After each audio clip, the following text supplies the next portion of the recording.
গণমাধ্যম তার যে সত্য কথাটি সেটি তুলে ধরার সর্বোচ্চ স্বাধীনতাটুকু পাবে। যেদিন 5 আগস্ট ওই গণঅভ্যুত্থানটি ঘটেছিল, ওই গণঅভ্যুত্থানের পরে একটি টিভি চ্যানেলে গিয়ে সমন্বয়কদের মধ্যে প্রধান 7-8 জন আমরা এখানে ছিলাম। আমাকে জিজ্ঞাসা করা হয়েছিল কেমন একটি বাংলাদেশ আপনি দেখতে চান।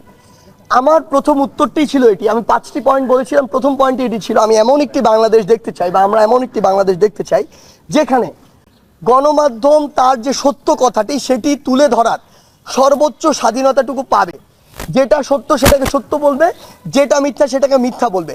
কাউকে যেন এই অধিকারটুকু দেয়া না হয় যে গণমাধ্যমকে কেউ সেন্সরশিপ করছে।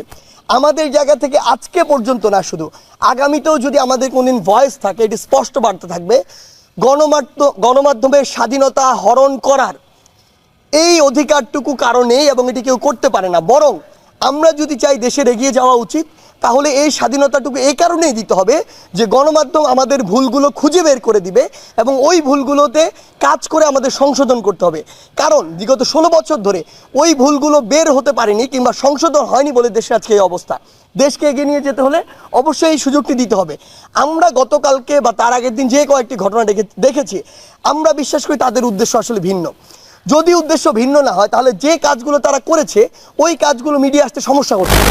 আমরা তো সবকিছু মিডিয়ার সামনে ওপেনলি করছি। আমরা আপনাদেরকে বলে দিয়েছি আপনাদের যা ইচ্ছা আমাদের প্রশ্ন করুন, আমরা উত্তর দিতে প্রস্তুত। তার মানে ওই সৎ সাহসটুকু আমাদের রয়েছে। তো যারা এই কাজটুকু করেছে অবশ্যই তাদের ভিন্ন উদ্দেশ্য রয়েছে। আমরা বিশ্বাস করি আপনারা কষ্ট করে হলেও তাদেরকে পুরো দেশের সামনে প্রেজেন্ট করুন এবং তাদের যে অপকর্মগুলো এগুলোর জন্য বিচারের ব্যবস্থা করার জন্য যা প্রেশার ক্রিয়েট করা দরকার আমরা করবো।